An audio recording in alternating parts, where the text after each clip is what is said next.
Hinayaan mo siya makawala. Hindi ko siya pinakawalan. Ang mga tauhan mo ang nagdesisyon nun, sir. I'm sorry po, sir. Hindi ko po siya napigilan. Ayoko na rin siyang saktan pa. Ano sabi mo? Gusto lang niya mayakap ang nanay niya. Matagal din sila nagkahiwalay. Alam kong kahit nabugbugin ko siya, hindi siya aalis. Naawa ka. Kung hindi dahil sa mga pinagagawa ko sa'yo, hindi ka mabubuhay. Traidor ka! Alam kong kriminal at mga bayaran lang ang tingin mo sa grupo namin. Pero may mga puso at kaluluwa pa rin naman kami. Naramdaman ko kung gaano kamahal na mag-inang yun ang isa't isa, Sir Roman. Ah, talaga? Kung ganon, sinasabi mo ba na hindi ka na magtatrabaho sa akin? I'm sorry, sir. Maghanap na kayo ng kapalit namin.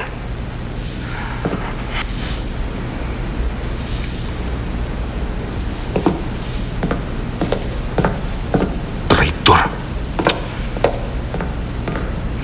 Simula ngayon, kung may pagagawa ka sa akin, gusto ko wala nang kasama. Mas gusto kong mag-isa para wala nang problema. Sige po.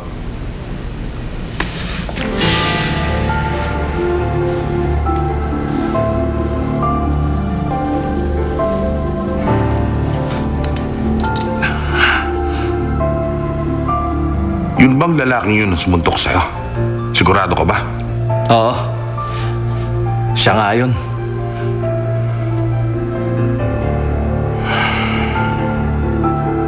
Ganun ba? Maganda pala ang nangyari. Sa ngayon, hanggat hindi mo pa nakikita ang dokumento, gusto ko mag-ingat ka. Si Manager Han, kilala ko siya, lahat pinagdududahan niya. Ito lang ang paraan para mapunta kay Takgo ang kumpanya. Gusto ko makabawi sa lahat ng pagkakamaling nagawa ko sa kanila. Kaya nga, ginagawa ko ito para mailagay ko sila sa tamang lugar. Naiintindihan mo ba? Mag-iingat ka sana. Oo. Huwag kayo mag-alala.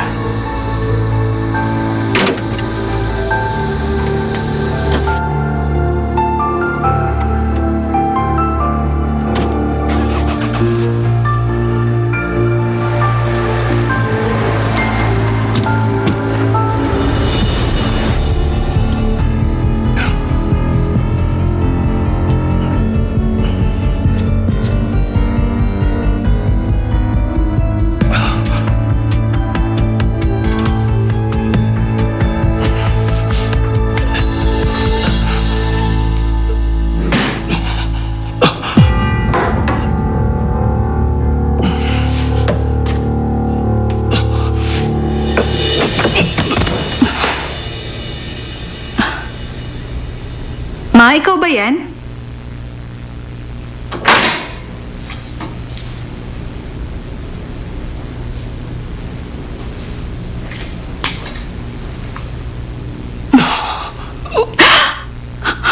Papa!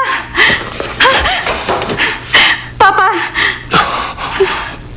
Huwag kang maingay. Isara mo ang pintuan. Sige na.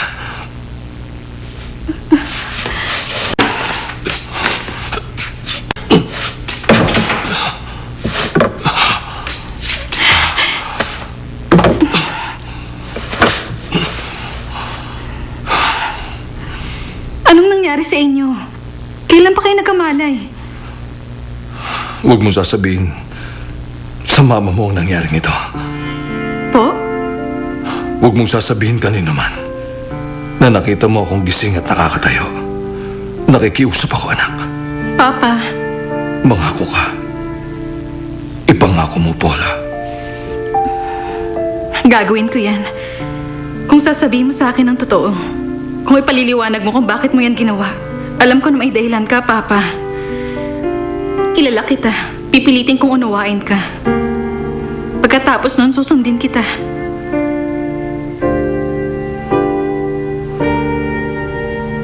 Gusto ko malaman ang katotohanan.